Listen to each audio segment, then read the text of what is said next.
Hello again, everyone. Truck CB Sales here with the tune-up and repair of Hort for James in New York on this Galaxy DX98 VHP.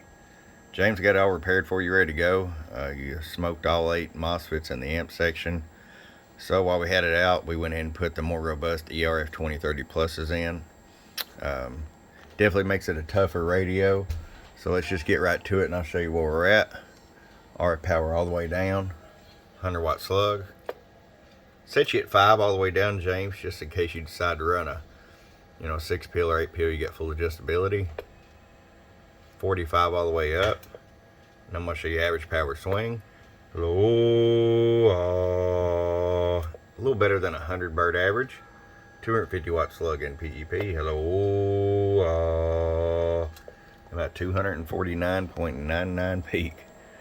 Alright, let's go over to sideband. Hello, about 230 on sideband.